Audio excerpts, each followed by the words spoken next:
What is up, guys? Welcome back to the channel known as Azure. As always, I'm your gracious host Daniel, followed by almost as always Julian. And today we're gonna tackle something we find, well, mostly everyone finds controversial.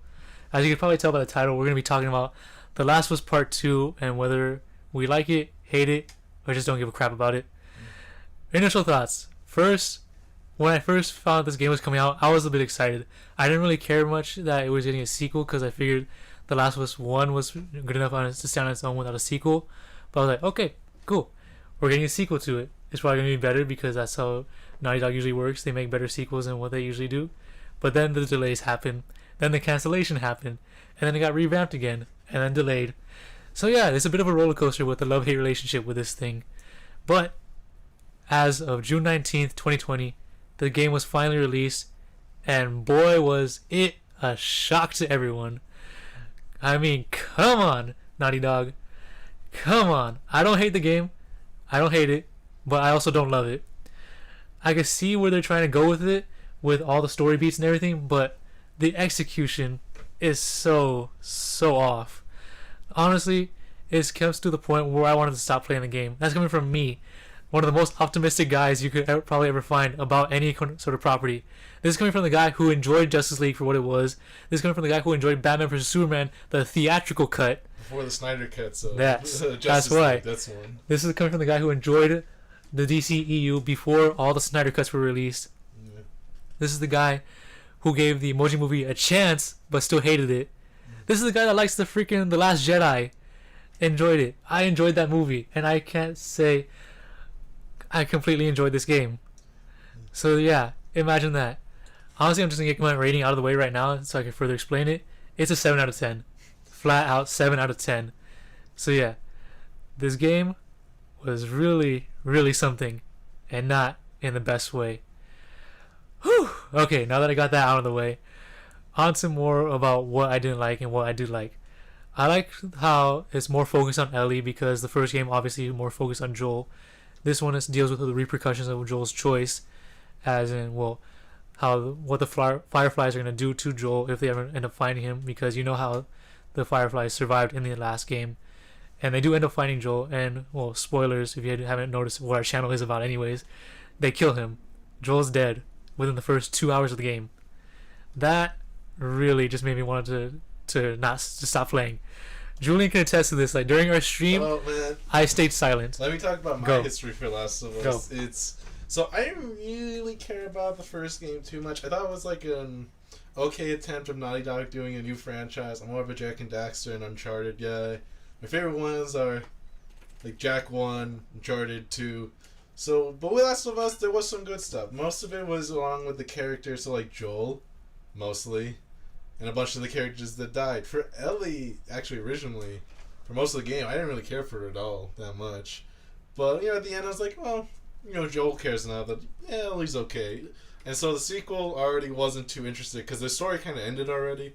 You didn't really need it at all. That's what I'm saying. Then with Ellie, I didn't have the biggest interest already. But then they later showed some of Joel, which actually was false marketing because actually Jesse shows up in those in some of those scenes, and also they made so that the flashback Joel was older in the trailers, so that it made it look like the events happened within the game and not in the flashbacks. But man, when I saw the leaks 4 months ago, which I had to keep hidden from Daniel. That's true. I did not want to see any of the leaks. When I saw the leaks, I was like, this can't be true. And like some of it was false, but the stuff that was real bad, all true. And even for people who were okay with the leaks, how the ending of the game is, or especially the epilogue, people still were like, I was wrong to say anything, the leaks were true. And the honest answer is, I give this game what people gave the Metacritic score for it before it went to be disclosed. So basically a 4.5, maybe a 6-ish at best. Whereas the first Last of Us, I guess it would be like a 7-ish, maybe an 8 on a really good day. We're gonna be nice. Yeah. Whereas with like an Uncharted 2, I'd give like a 9 because it's probably one of the best of a movie game kind of experience. Yes, I can see where you're going with this, and yeah, I give you credit for that because you didn't really have a good investment in what this game was about, like to begin with, because you just saw it as a game, right? You just saw it as just a normal game, whereas most people, including myself, saw it as something like we could truly connect to in a way. The most I can relate to with what you're saying is, I guess, I can feel you a bit, basically, when Paper Mario Sticker Star came out. Well, I played Thousand Year Door. This will be a thing in another day where I rant about 30 minutes about how Paper Mario is. But it's basically, when Sticker Star came out, I love the Thousand Year Door. I thought Super Paper Mario was an interesting spin-off, but I was like, the new successor on 3DS, I can't wait. Man, that was such a good game. I played, I tried so hard for like 2 hours, and I said, I can't play that. And every time there's a new trailer for the new one, a little part of me died, loses hope, loses the innocence of playing the first two games. Okay, those are some good ass games. So I can see how you feel with The Last of Us, because there's probably that little bit of, damn, I trusted Naughty Dog, like how for me I trusted the Paper Mario devs to not make a good, bad game. It's not okay. Back to how the game is. So yeah, Joel's dead within the first 2 hours, and at that point I was like, okay, this is a shock. I kind of don't want to play, but I'm still gonna play just to see how this thing ends out. Then, fast forward to Dina and Ellie, which Dina's a new character, quote unquote, Ellie's girlfriend. My bad, not Jelly. Ellie's girlfriend, because you know how she's gay, and it's revealed that she's gay. And what was it, like the epilogue type thing for The Last of Us Part 1? Yeah. Or definitely not. No, it's not the epilogue. It's the DLC, which was done pretty well, like the way they showed it. And then in this one, they definitely go with a more CW approach. Of course, but we'll get to that. We'll get to that in a minute. So, so it's gonna be hard because there is like two main plots. One of them is there's three.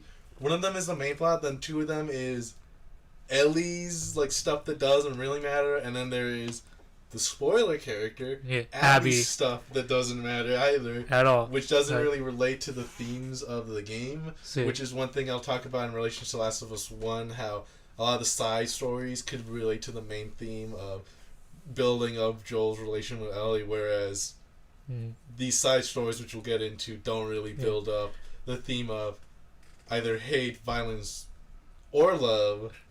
It's kind of hard though, because the director really hasn't fully said what he really intended for, because it seems like he always changes the theme on a dime. But no matter what he said, there's really no theming with these side stories, or at least they don't link together. That's true. So now that you brought her up, I mean, might as well just explain who she is. Abby is the girl that kills Joel. First she shoots him in the leg, then beats him with a golf club, and then caves in his head with said golf club. But the reason she wants to is because... Don't forget seeing the brains of Joel's... Yes, we see the brains leaking out off the golf club. But the reason she wants to kill Joel is because at the end of The Last of Us Part 1, Joel kills a doctor, which ends up being Abby's father, and that's why. Which then in turn turns out that he's a huge hypocrite either way. Because while he was talking to one of the characters from The Last of Us Part 1, saying like, the only way to make a cure is to kill Ellie, and he asked the question, if it was your daughter, would you do it? And he doesn't answer, which is basically a no. So yeah, he's a hypocrite. So it kind of makes you not feel that much sympathy anymore for Abby. And like throughout half the game, you have to play the game through her perspective. So the devs wanted to see, oh yeah, she's an actual character. You should feel sympathy for her. You should be on her side for a minute. No, absolutely not. She did not deserve sympathy. She barely deserves sympathy for saving two characters from a faction that should not have even been in this game at all. Because technically there are three factions: Ellie's group, the people from Jackson, the Wolves, which is Abby's group / the Fireflies, and the Scars, or the Seraphites. That's what they call. Yeah, the thing from Destiny 2. Exactly. Which is the only thing I searched up for that had the same name, so it probably means something else, but maybe I can find it. But honestly, this game could have worked without the Seraphites at all. Like they literally don't have anything much to do except for maybe the Seraphite Wolf massacre at the end of the game. Yeah. Literally, it could have just been the Jacksons versus the Wolves, and that's it. And have these two new characters just be scavengers. Yeah. Well, it could have also just been you don't have Ellie or Joel, and you make it the Scars versus the Wolves also. Exactly. And you could have just had the home base be the Wolves, because it basically makes it so that all three factions don't get enough focus or development. Exactly. To make you care about them, and because of how the game kind of tries to lean you in on one of the they want you to like the Wolves mostly. Yeah, I mean it's kind of hard to like the Wolves too, because like if you look at their hangout, they're living in a stadium where they have plenty of food, plenty of water, plenty of open space to actually do shit. But how Abby's making it seem like, oh, we're starving. Oh, we have no space. Oh, our people are in danger. But you don't see any of that. You see people thriving. You see people happy. You see only one sick person, and he only gets 2 seconds of screen time. Also, they don't even show That's the whole it. stadium. They only use like Exactly. 10% of the stadium. From What we Exactly. see. That's why. Literally, you see the wolves living happy lives, but you want us to feel sympathy for these people? Like, no. And now if you show them, like, they're barely surviving, they're scavenging for food, and they have a ton of sick people that are turning into clickers and all that, then yeah, we could probably sympathize with them and probably, on some basis, disagree with what Joel did in killing the doctor for finding a cure. But then again, back to the doctor, like, he said there was a 50% chance, and that's why Joel said no. If there's a 100% chance, Joel might have actually agreed, because you brought this up before we started recording, saying At the very least, unless it's guaranteed, like no parent's gonna sacrifice their kid. yeah. And even if it was guaranteed, they wouldn't. Yeah. But it's even more of a why would I give it if there's such a big chance of failure, and then also if people are so corrupt and are the real monsters, then solving the zombie crisis doesn't solve Anything. the real monsters, because you'll still have the scar. Because even if you make the still cure, have- they'll still have different factions. They'll still have different people trying to take power and everything. And if anything, they're just gonna fight for the cure and hoard it for themselves, and make that the most powerful thing that you have. Or what makes it worse is that you also have like what is it? You still have the cannibals, right? Exactly. That are shown in California. And the other thing is that it's not like food will grow immediately. There'll still be cannibals. There'll still be- or the other thing is that there's possibilities that Fireflies could just become the corporation that control Zombrex and Dead Rising, right? Mm-hmm. Where they use that as a way to get more power to say, you need us because you'll become us, right? Like that kind of thing where it's like, oh, we're the only ones with the cure, so you have to listen to us, or else these zombies that could bite you, well then you're dead. Yeah, right? they'll kill you. So yeah, it's either listen to us or die. That's the thing that could happen if the cure actually existed or was actually made. So yeah, the cure wouldn't have really solved anything much except for maybe a sickness. That's it. Yeah. But you still have those power struggles and everything, which is something the developers could have leaned towards what would happen. But nope, we get happy times. Yeah, in the they stadium. Make the Fireflies seem too nice considering what they were in the first. Because in the first game, have you seen any of the final cutscenes? No, I haven't seen anything. Okay, because I'm pretty sure like we're kind of like rude to Joel. Yeah. Like didn't they say like, oh, we promised the guns, but then they just kick him out and say like, oh, you best be lucky we didn't kill you, right? Yeah, Was that part of it? I don't remember specifics, but I do remember how they usually acted towards That's people. kind of how it was, right? They were like, oh, you're lucky you're not. Where it's like the way they act with that. And the way they did things, like, no matter what interpretation it is, they have some skeletons in their closet. That doesn't make them the perfect, we're saving zebra people, right? Yeah. It makes it lack nuance and makes it feel like we're watching a new Disney film, right? Where it's just like, what if the bad guys were good? And it's like, no, there's like, that kind of ruins the depth they could have if you say there's some good parts of them, even though they still did the terrible things. Exactly. It's from like the first game. It's not even that. Like we're in a time where like there's no good or evil anymore. Everything's mostly in a gray. Like there's no actual good heroes or bad villains. There's literally just anti-heroes or villains that can be redeemable. Or at the very least in the story within the game. Exactly. Say, yeah. Well, you see it all over now. It's too like there's more and more villains being made that are supposed to have a redemption arc, but no. Mm-hmm. Sometimes you need a villain that's just a villain. There's no need for redemption. There's no need for them to say, oh, they're like this because this, or they chose this, or this happened to them, like da da da da. You don't need that. Sometimes you just need a villain to be a villain and to like being bad. That's it. Well, you need charisma. Here's the problem. A lot of the characters in this game, they don't have charisma. That's not true. Interesting. The way they talk It's like is just not good writing. I mean, this is the thing in the playthrough, and I might count this as somewhat, but the amount of dialogue in this where all the characters say is just fuck. Yeah. It's too much. You got like, yeah. I remember you got heated on that part because like when I see yeah. it's just okay. So this is just for Dead Rising. Even like the worst ones, like 2 or 3. Mm-hmm. But even like with the first game, like the way they talk and the way the main villain, how he says stuff and how he explains who he is, and he does much worse than Abby in this game. He does much worse than even Joel in this game, the villain. But the way he says it makes it so that it's like you can never be redeemed, and I don't want to give you sympathy for what you did, like the horrible things you did to these people. but I will let your story be known because like Frank's a reporter, so it's like I will let your story be known, right? And so the way they say it, they don't say like fuck or something or whatever. Like they give time, they talk it through, they say it calmly because there's no serious threat. If there's no serious threat, people they won't say fuck all the time. There'll still be some level of like politeness to things. Because I mean, if you say fuck that many times, people would get more heated and then be like, "I'm gonna murder you. You're clearly a bit too like radical. You know, we had to survive this." Yeah, you're too hot-headed. That's what things you're not thinking straight. This is when you say fuck all the time. Or literally. Like it's just more like how they say, right? Like the way the characters act is way too hot-headed or crazy that they would be the weakest link in any survival thing. Like if they were in The Walking Dead, any of these characters would be just dead. Or that's another thing too. Here's the thing about Abby. Negan is Abby done right.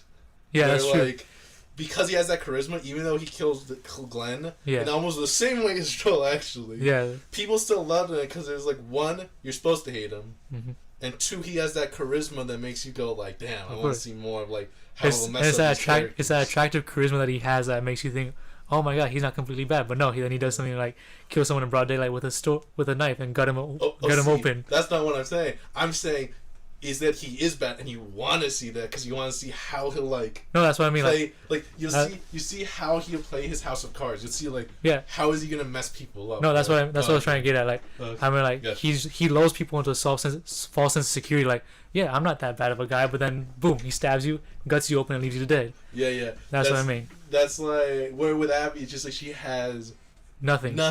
There's to nothing to her. Like sure, she saved 2 kids, but then she left them out there and dead, and then goes to fuck Owen. That's it. After a little fight with Owen, like what the fuck was that? And then also that Owen has Mel, who's pregnant. All these characters make terrible decisions, even the ones that aren't supposed to. Like Isaac should be a smart man who's like Tess or like that one girl from the first game who like no nonsense knows what to do. But then Isaac says, "Hey Mel, go out and like do stuff as a doctor in the front lines." Well, no, that wasn't Isaac's choice. Mel made that choice herself. But Isaac let her. Yeah. Well, no, it wasn't that because Isaac wasn't really in control of that part. Since Mel was part of Abby's group, she defected to Abby.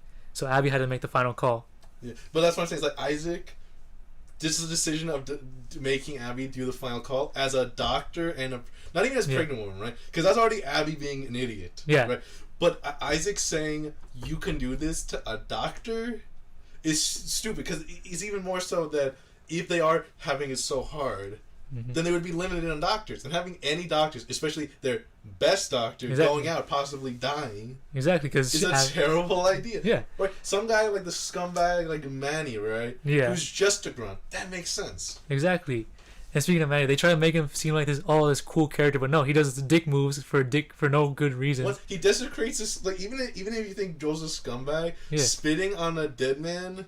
That's just make no one will think you're likable. Right? Exactly. If it was before he was dead, still dick move, but like he's alive still. But that's fine. Right? And so like the other thing too is that he's just this whole like almost like high school interpretation of what a cool guy is, where it's just like, I have sex with a lot of teachers, I watch anime, I drink a lot of shit. Yeah, and all this stuff. And it's like, this guy sounds like a fucking annoying dick. I wouldn't want to hang out with this guy. Sounds like your typical middle schooler that plays Fortnite all day. Not even. I'm just saying, like, just sounds like a guy you wouldn't like. Is the kind of guy where it's like, oh, I brought my friend over, right? Some guy you're good friends with. I brought my friend over. Don't worry, he's really cool. And he comes in, and he does something really annoying. And you're like, Jesus, man. Who the fuck is this guy? Don't bring this guy over again, right? Exactly. But that's how Manny feels like. And then that's the problem. Is that having it be all of Ellie first, then Abby. Yeah. Makes it so there's no way, because you get Allie's interpretation first, you'll have that bias no matter what, of being like, geez, Abby's friends are kind of dicks. Yeah, especially like Nora was the closest one, which she didn't do anything until she said, "Oh, when I heard those screams of Joel, he deserved it. It was bliss." My God. It was the kind of, if she didn't say that, right? Then I'd feel bad. Yeah, that she died. Especially after Abby's interpretation for it, where it'd be like, it was kind of mean that, like, like Ellie did that because she didn't feel, good about doing it. Which is the only thing I'll give is Mel and Owen's death are kind of okay because Mel is kind of neutral towards it, Yeah. and Owen's like, we shouldn't have done that because I mean, we should leave before. Like he's not worth killing. Yeah. And so when they do die, well, especially since Mel's pregnant, it's like, oh yeah, that is kind of sucks. And then with Owen, it's like he was the only reasonable guy here. That's true. It sucks that, like, that's the weird thing too. Is that it almost feels like it's like some conservative guy making a parody because the only people who have reasonable responses are like the male characters. Like Jesse's like, we shouldn't do this. Even Tommy at some point says, yeah, we should just go back home and take care of Dina. Because she's pregnant too. And then like Joel is like outside of Joel having terrible writing and telling their names or Tommy telling their names. Oh yeah. Joel's pretty smart with it, you know. And then and Owen saying the stuff he did right outside of having sex with Abby, which was dumb. Yeah. Like was pretty good with it. Where then like Ellie, terrible ideas all around, fueled with rage. Abby even worse with it. Lev does some pretty stupid stuff. Oh yeah, Lev is this transgender character. But that'll be later when we talk about. Well, I want to go back to Owen and Mel. Like when we first see Mel almost wanting to go out, and Abby first says no, you can't go out because you're pregnant, and Mel's like, but I want to do something. I don't want to feel completely useless. First off, you're a doctor. You're not completely useless at all. People rely on you for healthcare, and secondly, you're pregnant. But when Abby brings that up, she says, oh, I don't care if I'm pregnant. I want to go out. And then she asks, what does Owen think of this? Because Owen is the baby daddy. And Mel's like, oh, what does he have to do with any of this? Girl, he's your fucking baby daddy. This is his baby that you're carrying. But then cut to 2 hours later, she's completely infatuated with Owen, saying, oh, Owen, I want to raise our baby with you in Santa Barbara because that's where they're trying to go. Yeah. Like, what the fuck? But then it's also that kind of thing was like, oh, I don't care. And then she says, oh, stop being so close to my boyfriend. So now we'll bring it up is that this is a CW show like Riverdale or other ones where they had to have love triangles in the zombie apocalypse. Oh my god! Just like the first thing that got me when I watched the leaks was when it was the whole thing with Ellie going like, oh yeah, I'm sorry I kissed her. She came on to me, and I just like, oh what? Yeah, it's like it's kind of like this. It's kind of like the developers got stuck in 2013, where people first played this, and they just didn't think their audience matured enough. I feel like that the developers think that we're still 13 years. The writing Last of Us 1 in 2013. I know, but that's what I'm saying. Like, I'm saying like this age of developers right now, they feel like the audience hasn't matured at all since then, like since 2013 at all, because I feel like this just downgraded it. Like if it's just like teenage sitcom, like developers aren't treating us like how we should. The other problem is that also with the whole playing as a villain or subverting your expectations with like maturity is that Silent Hill does it better. Like nobody's business. You got like the guy from Silent Hill 2 who's kind of like once you realize what he does some pretty messed up stuff where. That's where people are cool with playing. That's why it's like because the writing's good enough and they explain enough of what his motives were. You're like, oh, that makes sense, and like that's not even like a full cutscene until the end. But people, because of the notes and some of the like, cutscenes before it that give you hints. This game doesn't do hints well at all when it comes to like people's characters or the dialogues. But because of the hints and some of the stuff in dialogue with Silent Hill 2, gives you that feeling of, oh yeah, like I kind of understand why he has these motives, why he does the things he does, even though one of the decisions he does is really abhorrent. But I don't want to spoil it, because you know what? Silent Hill 2 is a worthy game to play, so that's one I don't want to spoil. Yeah. But, or like in No More Heroes, that's another one where it's the same thing, where it's like, and this one is like, violence is bad, don't get revenge. But in No More Heroes, that's the one where it's like, don't be an otaku nerd, and you know, you shouldn't like things being too violent or treating like, you know, people as just, at least within like game world and some other stuff, it's just like things to get your next rank up, right? And the way that one is that one, the developer doesn't say anything too crazy because the world itself is kind of crazy, so there wouldn't be someone going violence is bad or, you know, caring only about your rank is bad, because every character is that. It's more like you see it within this perspective of your own worldview that gives it that, and the whole thing is done better.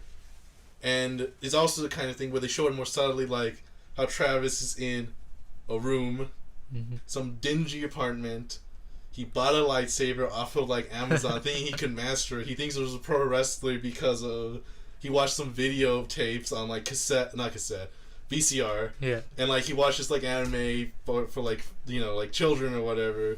And that's all he does, like every day, every night, and he does odd jobs because he has no real ambition, and he thinks he takes on these professional assassins because he watched anime and looked at a katana and said, "Oh, I can do this." So that's the kind of thing where when you first play, you might think this is badass, but then later on you'll realize, "Oh, this guy was out of his marbles. How did he think he could take on like this professional gunslinger with the thing he bought off of like eBay?" Where in this one, it's like it tries so hard to say revenge was bad, where at the end of it, there's so many people that are like, no, Ellie should have gotten revenge for like, what is it? No, not Abby. Ellie should have gotten revenge for Joel's death, yeah. At the end, because there's nothing until at the very epilogue that tells you anything about Ellie's thing being completely in the wrong, being like maybe Jesse's death. That's it though. Where Ellie could be considered in the like, oh, this revenge isn't worth it, right? Yeah, because what?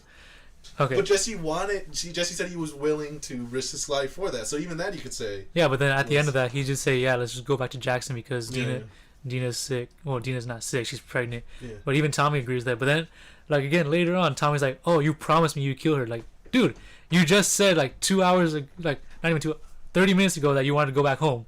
Like you said, what's done is done. But within the game world, it is like it's a year later. Yeah, so that is different. And also that was more so because Dina was in it. Mm-hmm. Now she's in a safe location where it's like I get that, she's safe now. So I get that, but it's too quick of a turn for Tommy. That's what I'm saying. Like, like they would need more. Like they probably could have had some scenes where it was like, oh, my eye got messed up. Like now it wasn't even his eye. Even personal. It was literally like just the top of his head and his leg. Right, but that's the kind of thing where you could have went like, oh, it's personal. Exactly, they could have shown like some scenes of him going through rehabilitation or something like that. Yeah. Like you could have talked about like, dude, Ellie, they fucked up my leg. They fucked up my leg. They fucked up your, some. They almost killed Dina. Yeah, they beat your ass, right? Exactly. And stuff like that. Or we gotta go get revenge right now. And then Ellie's like, no, what's done is done.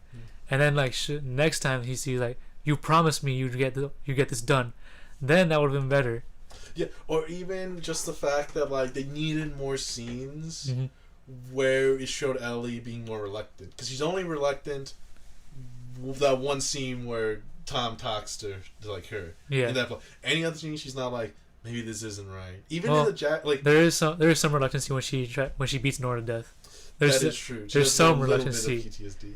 No, not even PTSD. You can see it like in her face, like she doesn't really want to do it, but she has to because for Joel, because she's literally Nora made fun of Joel screaming. Yeah. So that's maybe the one. Yeah. Also, it's more so that is more her going like, oh, I'm being cruel to someone who's just gonna die soon anyways. Right? Yeah. So that I could see. So there's one, but I meant more so reluctance in the sense of like someone else's well-being. Yeah. Right. Because that's just for killing, but with this one, it's more like, it's not worth it. So there should have been more scenes about like what could happen to Jacksonville if we get caught, right? Or what could happen, to Dina if she got captured. If she died, right? There should be more or like the thing with the dialogue within game. There's so much dialogue where they try to make like shitty jokes, and so that could have been the times where Ellie could have been to Dina going like, maybe we should be careful. Or, oh man, the jump's kind of risky for you. Or maybe this isn't such a good idea after all. Let's just go back to Jackson. Like, should you really be going down a rope? And Dina could say, "Oh, it's fine. I want to." Exactly. Right, and so you could hear more of that, like hesitation and actually keep pushing forward for this, considering because she realized what's now at stake. Yeah. Okay, let's move on to something else because otherwise we're just gonna be here for another hour. Okay, so let's talk about the two new characters that we see. Oh, Yara and Lev. That's what I want to get to. Oh man, you don't want to talk about the weed scene? No, not yet. Okay. Not yet. So, Yara and Lev are siblings that are part of the Seraphis, Scars, whatever you want to call them. Seraphites, yeah. Let's just say Scars. They don't deserve to be. They did not get the development. They're not a good enough villain to be. They're not even good enough side characters for that. So Yara and Lev are siblings that defected from the Scars because, surprise, surprise, Lev is a transgender person. Yeah. And it's not that not that I don't agree with transgender things. Like I agree when it's done right. Here here's it the wasn't first really one. done that right. Here's the way I'll say. Yeah, This is go the for it. simplest way. Is that the fact that the allies and enemies that you can see from even some LGBT people themselves, but the fact that they use the character's dead name and it's the allies and enemies is like kind of a problem, because that's one of those things that within that representation of a community, like if you're gonna do that, right? Because obviously Yeah. you don't want to, like You don't have to. Yeah, but if you do, you have to like do it right. Exactly. You And can't so, just like- you can't just shoehorn. Oh yeah, she's transgender. Like it's basically like the way they did it is like if you called like somebody like Mhm. like you have like a Hispanic character, you can call him Bean or something, right? Yeah. Is that when you do something like the dead name thing, is that the ally shouldn't say that, because it's like when the most thing Agar should have said was like, oh, like he used to be A girl. a woman, now it's Lev. Because if you use Lily, that means Yeah. that you still have some of that. You still see her as a Yeah. female still. Yeah, you still see, and then there's the whole thing with like the mom, and she's Yeah. not even that good of a character. The mom doesn't even get any speaking lines. That's it. She's literally just mentioned twice, and Lev kills her by accident. Yeah, and so like that's the thing. Lev also isn't that great of a character anyway. Like, Yeah. he's kind of cool in a few of the scenes, Oh yeah. but and then there's also like, Like the bridge scene is probably his best scene. but the problem is that then it's like they already did a fuck up where like the reason Yara dies because he went through the boat and Yeah. all that, and You so wanna it's go back to like, see the it's mom. like you killed. It's like you did accidentally kill your sister. Yeah. I mean, she told you that. You already knew that your mom didn't accept you, so why go back for her? And she's like, Lev's literally reasoning is that, oh my god, mom wouldn't leave you behind, so why would we leave her? And people, Boy, yeah. she did not love you anymore the minute you came out as a guy. So, And plus, fuck off. the other thing is that, like, I think that's another thing people complain about is, like, doing the whole killing the mom scene. Uh-huh. It's not the best form Yeah, of, no. like, because, yeah, all the character is misery, being violent, and, like, kind of being whiny. There's nothing that, like, is good, whereas you could say, like, Ellie's girlfriend in the Last of Us prequel, you know, nice person, Hmm.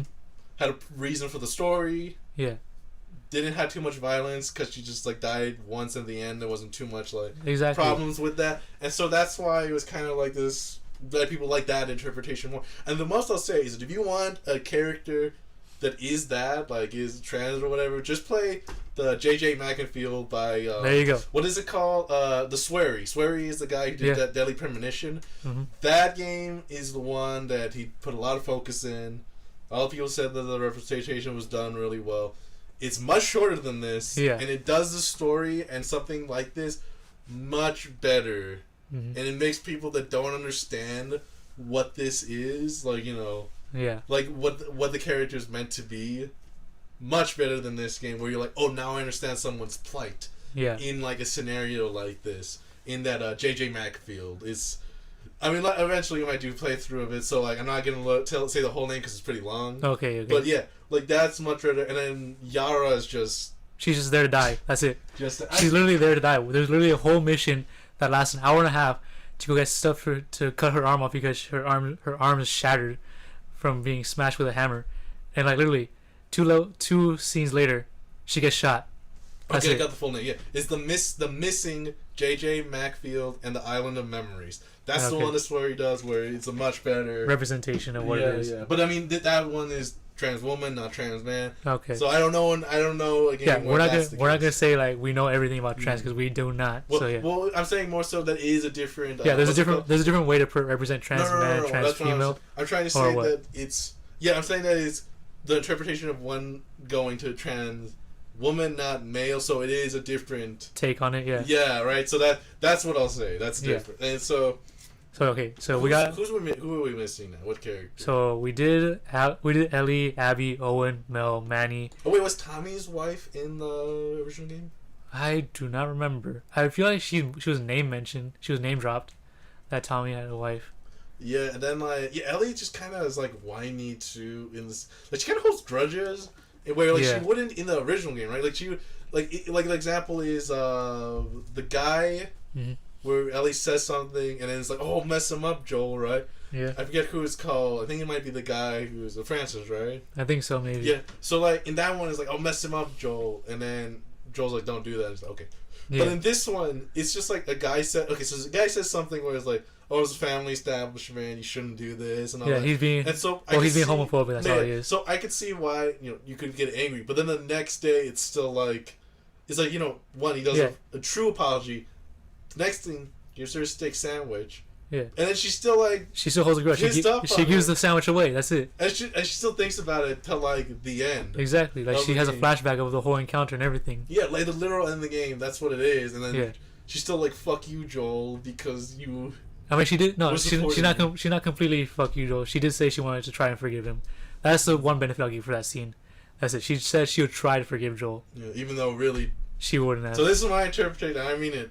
Joel did nothing wrong. The Fireflies are asshole, and they did not get redeemed because it's way too ham-fisted. How you're supposed to see them as the good guys in this game. Of course, I completely wholeheartedly agree with you. With Joel not being wrong and Fireflies being assholes. And so here's the example too: is they make it ham-fisted because they make it so that you kill a dog as Ellie. Exactly. You're forced to, no matter what, even a complete stealth run. But in that same thing, Abby will pet those dogs. Exactly. To make her seem nice. Mm-hmm. And they showed us. I know. You don't kill dogs at all as Abby. Exactly. For some reason, the Scars don't have the dogs when you right. No, the Scars never had the dogs. It was only the wolves had the dogs. The Scars don't, but the wolves, even at the end of the game with the wolves, yeah, the dogs. They don't stick the dogs on Abby. Yeah, that's why. To make her look nicer. There's only one instance where Ellie pets a dog, and that's in Jackson. That's it. That is forced. Yes. Completely. Whereas something like in Red Dead 2, you could pet a dog at random. Yeah. And so the example in Red Dead is that that's not forced because even because in Red Dead the example is that even if you do all good, that'll redeem you, but you're still doing terrible acts by committing the crimes, which is why the tuberculosis, like that makes more sense because he still get it. No matter how good of a guy is, Arthur Morgan would still beat a guy that's still sick. Yeah. So, that's why it works, is that it makes sense within his character, it makes sense within the player's decisions. Mm-hmm. And then, especially in things like, I'll say No More Heroes, some other stuff, or, hell, I'm going to say this right now. In Metal Gear Solid is an example, where they go with anti-nuke or Snake could do bad stuff. Yeah. They do it within the context of how it's, even if you do complete peaceful run, no matter what gameplay style, the bad stuff you do or the good stuff you do still works in the context of the game.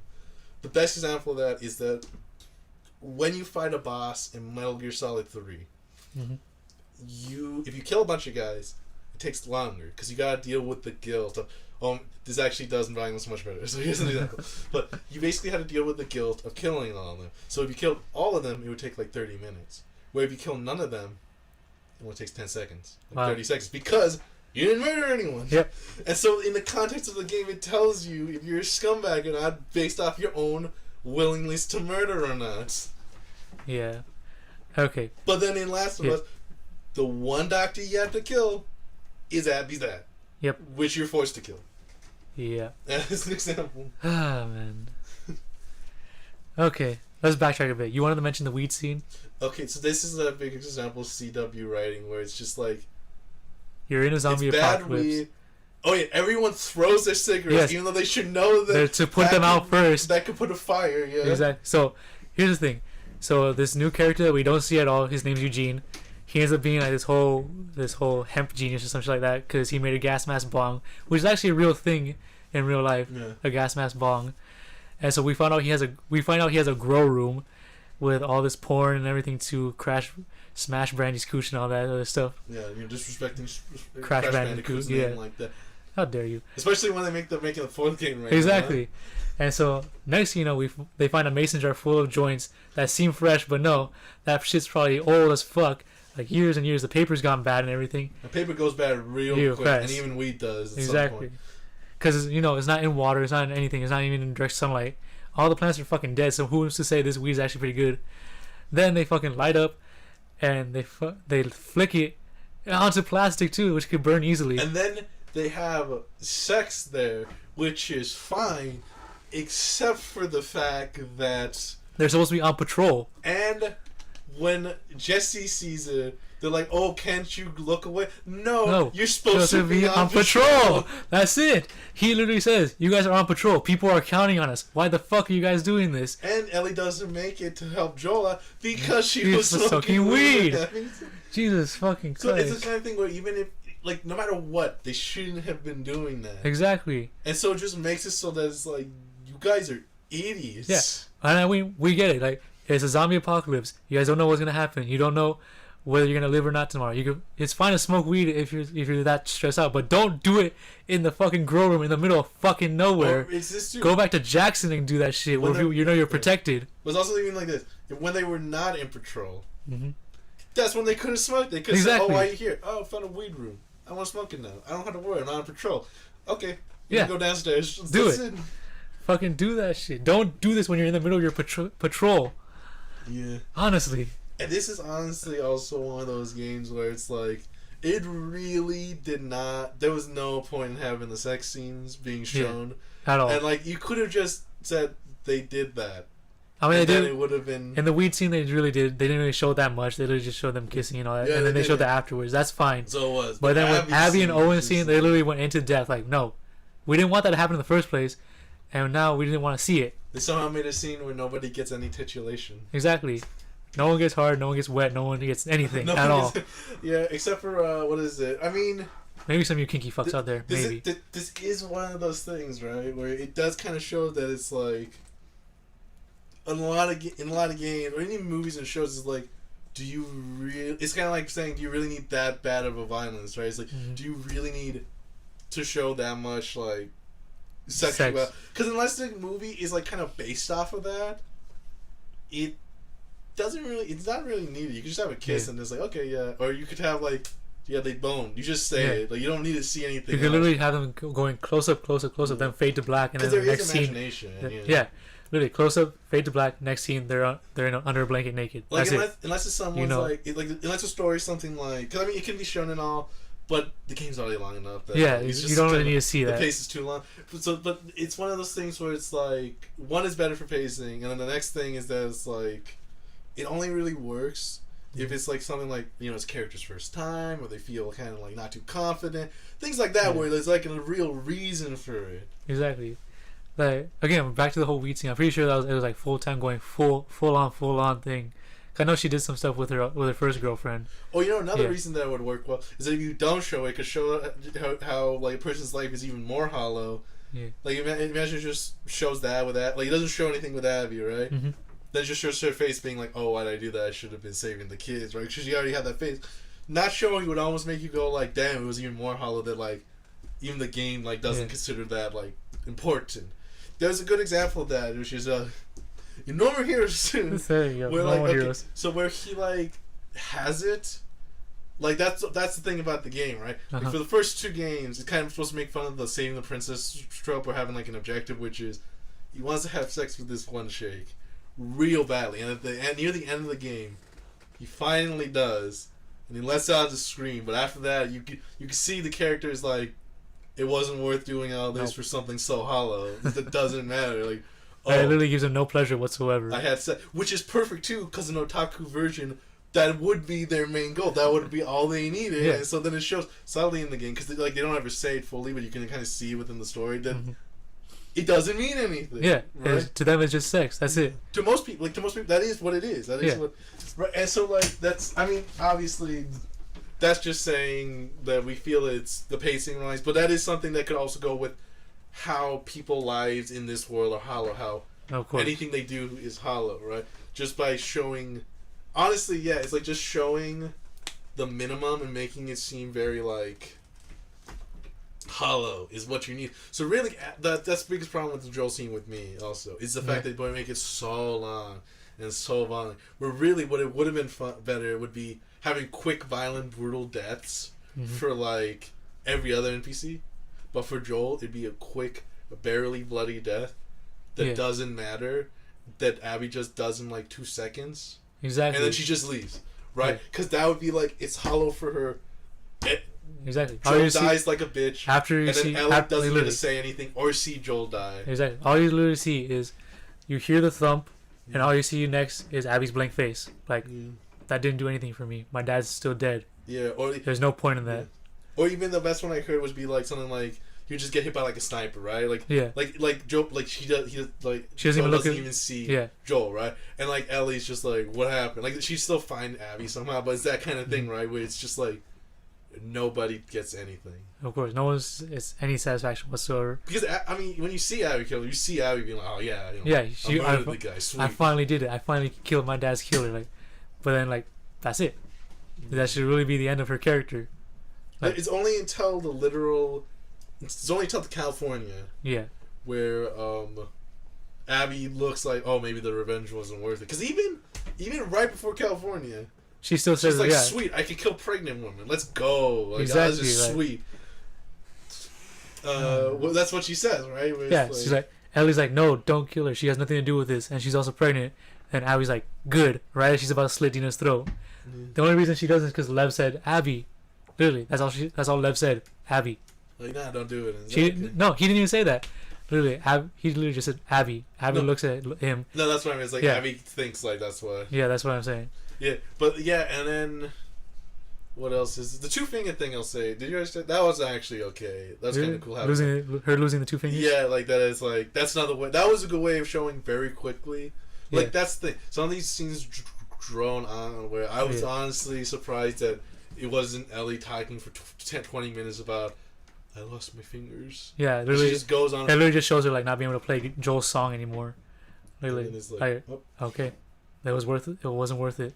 yeah, I can't play the one thing that connected the two of us together yeah. anymore. And yeah, sure, she could try learning it with her other hand, but it won't be the same. That's the other thing. They should Yeah. they should have had Ellie also transition better to not trusting Joel because it Yeah. kind of just flips as soon as she figures it out. Yeah. Like it's kind of like I mean, they did try showing that in the flashback scenes. Like the first flashback is she's completely happy with Joel, but then the next one it shows her and Tommy, and like she's questioning what happened with the firefighter base, and you see Joel saying like, "Oh yeah, there's more people that are immune. They could have done that," and then like she still questions it in her mind. You can see on her face like, "That's not true, but what are you hiding?" And then the last flashback, she finds the tape saying, "Yeah, Ellie's the only immune person, and even if there were immune people, the doctor that could do it is dead." That's why. there is that level. Yeah, but then that's the thing is that it goes to questioning to straight up. It goes from love to a little bit of questioning, but still all love to just literally like, fuck literally you. detrusting. Yeah. To fuck you, Joel. Exactly. I should have. She literally said, "I should have died in that hospital." I should have died. Like, no. Think about it. You're basically his new daughter, and there's no real chance of the cure actually being found. So yeah, he saved your life. He even admits it, like saying, "If I had the chance to do it all over again, I wouldn't change anything." And here's the thing: is that it's like I can't even say like, oh, it's just depressing and drains you. Because here's the thing: Yeah. I love those kinds of films and Yeah. games. I've seen Requiem of a Dream, love that shit. I've seen El Topo, love that. I've seen many things where it just gets you down in the dumps and say, wow, that was dark. Like, damn, there was nothing like happy about this at all. But you're like, that's good. One reason is because it's not that long. When you have something more depressing and sad always, then you want that to be shorter. You don't want it to be too long, because then you're just like, this is even for good writing, right? Yeah.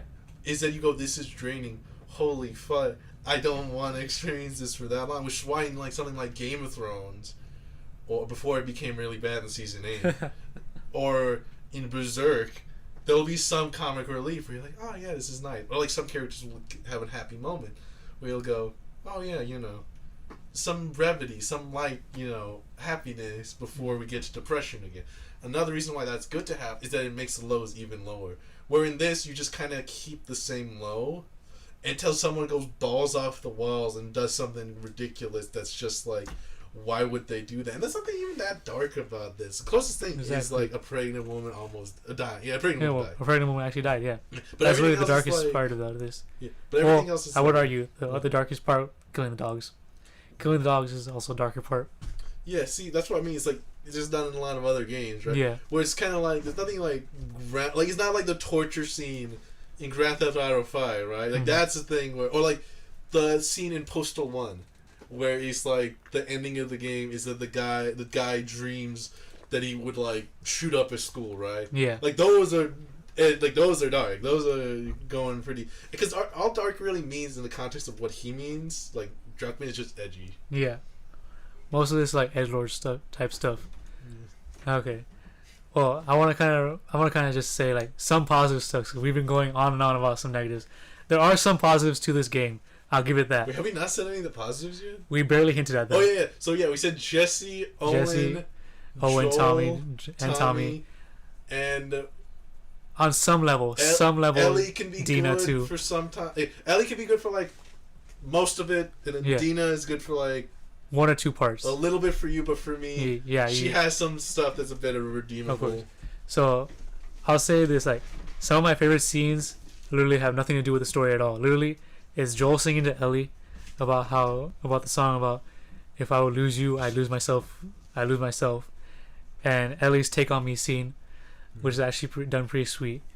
And probably one of the best scenes would be Ellie holding her like surrogate son because Dina's pregnant. That's not her son, which I'm gonna call Baby Joel because that's probably what they named him.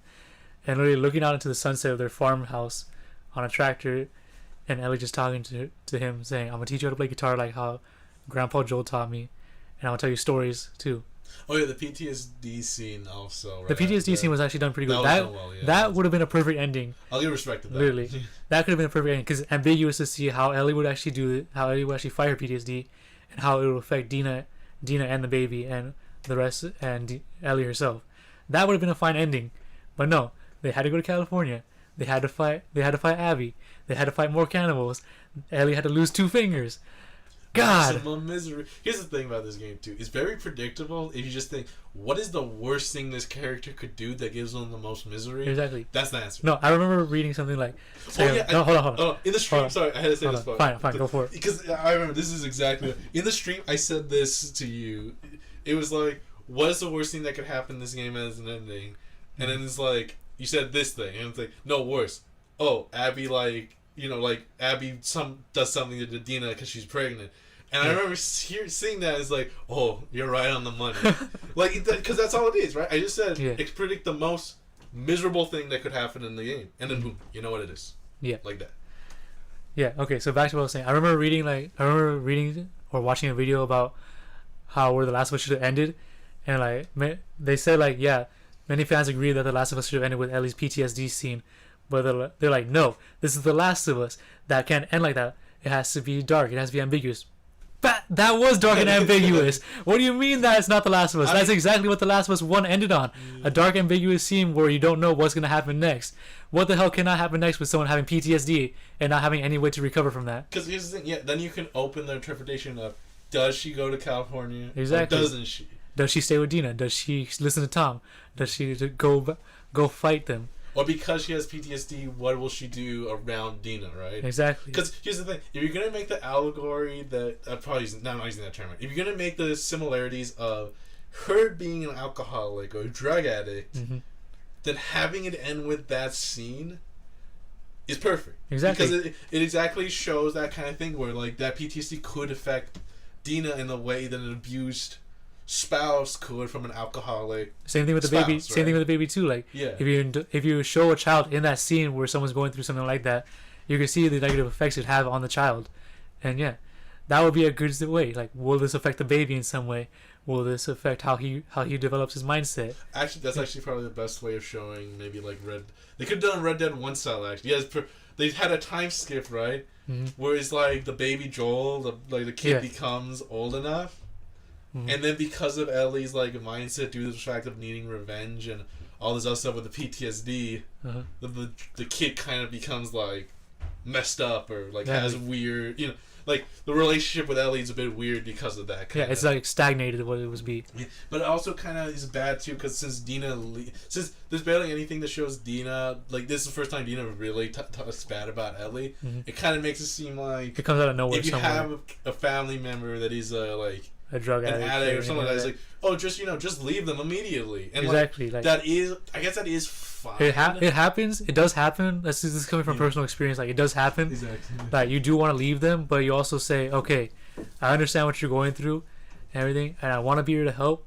But if you're gonna keep fucking up like this, I'm just gonna leave. Well, see, she does do that. So the problem is is that there's not enough scenes where she tries to help Ellie out. Yeah. Or like you could see her like having to like Yeah, put herself out there to say I support you, right? exactly. Like because it's too much. Like she looks like she's fully supporting Ellie, right? Mhm. It's not that kind of like I'll support you, but that's just because I love you, right? If she said something like that, then it would have worked because then you could see like I could see the similarities now where it's like you say that if someone has a problem or addictions or anger issues where he's like oh, I'm only doing this because I love you, right? But I really like if you were a random person, I would not want to deal with you, right? I like how we were trying to make positive notes, so we just keep going back to criticizing this. Well, because like Dina is supposed to be the one character. Yeah, I know what you're saying. That's Like, supposed to be get away scot free. That's supposed to be good. Where it's like, yeah, I had these happy moments, which already is kind of canon, not accurate because the zombie apocalypse would have already been infested. So how would they go to that synagogue?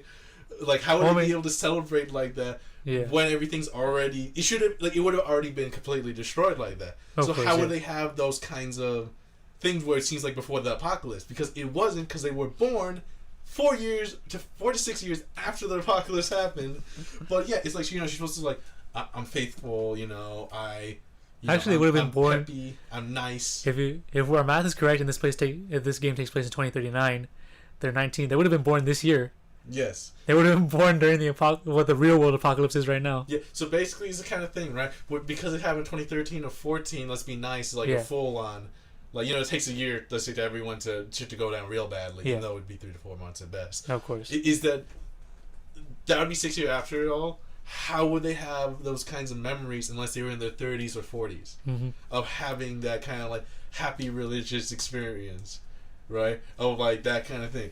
So like they try to do that, so that's already inaccurate. And then they never really explain how the sister, like what happened to her fully. Wait, which sister? Like she just kind of dies. Dina's. Oh, that's right. Like she just kind of dies. I mean, they didn't really explain her whole family at all, how they died. That would have been nice. Yeah. But so that's another thing, right? There's not enough. Like with how long this game is, there really should have been more explanation for these characters. Literally, you could have chopped up. You literally could have shortened Abby's scene and not have the epilogue at all, and then it could have been better like that. Or devote that time to developing a character like Dina. The other thing with Dina too is that the fact that she's the one who instigated this whole love triangle strife with her and Jesse and all that. Jesse and with. And you know what? No, Dina is as bad as Mel. She knew she was pregnant, and she still went with. No, because she said she thinks she's pregnant. She didn't say. So she should have said, "I think I'm pregnant." But she didn't know that until after. Risky. I shouldn't go. Yeah, because she did say she was a few weeks late, but she didn't really full on until she was underground and started hyperventilating. So I'll say this: it's a little better than Mel, but honestly, it's no better. It's not that much better. Yeah, like it's still a problem of like. Why did you make such a stupid decision? Why do you not care for this child? Of course. But to a lesser degree because, well, this child isn't really that much developed. And she's a teen, so teens make pretty dumb decisions. Of course. She's a grown woman because she is 19, so it's barely teen. Yeah. Okay. Well, we got most of what we wanted to say out of our system. Are you ready to talk about the PS5 event? Not yet. That'll be for our next video. So this is going to be right after. The next video. Some other good notes of this game will be gameplay is on par with the first one, if not maybe a little polished off, which I did enjoy. It's just that I took it a little bit too slow to get to know how to do it. Character designs for clickers were actually on point, better than what they were before, especially the super clickers and the mega clicker. It's too bad they only have 2 new designs and they barely show up. Yeah, like the bloaters and all that. Another thing too, like the weapons upgrades.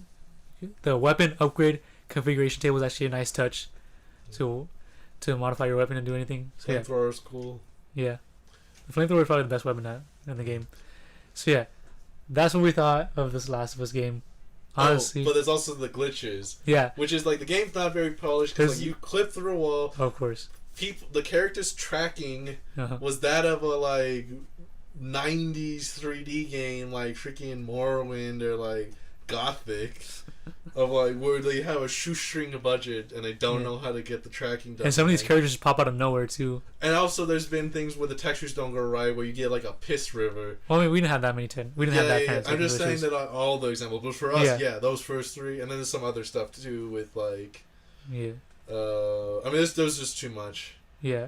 Or like for- another one is just like animation kind of can be like little weird. little stickish type thing. Yeah, like the one I saw was of Abby like trying to like attack a guy and the guy just keeps on blocking, so she just keeps on like. Oh yeah. Which the AI, that's nothing. The AI's not the best. Yeah. The AI barely improved. And okay, for us, this is why I checked Survivor, because for us we did an easier mode to get through the game quicker. But in Survivor, it's still barely better than Last of Us 1's AI. Yeah. Well, this game came and went. Not the best. So hey, at least we're gonna be playing Rehydrated at some point. Yeah, That that's should be true. some fun. Check us back out when we come back to with Rehydrate and everything. It's fun. And if you want to see what we do, what we thought about in the moment, I'll put a link to the Twitch. So if you guys want to see that, Yeah, that should be. yeah, that should be fun at least. That little plug-in you're trying to put in. Yeah, might as well. Anyways, is that it? Do you want to talk about one other part? We just did an hour. Yeah, no, I'm pretty good. All right, that was our thoughts on The Last of Us Part 2. Hopefully, if this game does get a sequel, which it kind of doesn't need one, like The Last of Us Part 1 didn't, then hopefully they try to do it better. So yeah, that's They are all. planning to make a third game. Okay, there you go. You heard that right. So far. They're planning on a third game. So hopefully this does end up better. Again, I have hope. Even after this disappointment, I still have hope. And if you have any suggestions or anything, you know where to leave them, you know where to put them, you know, whatever you want to do. I mean, as long as they don't have Neil Druckmann. Yeah. There you go. But, yeah, leave a comment, all that stuff. Yeah, do whatever the fuck you want. We'll see you guys in the next video. See ya. Bye.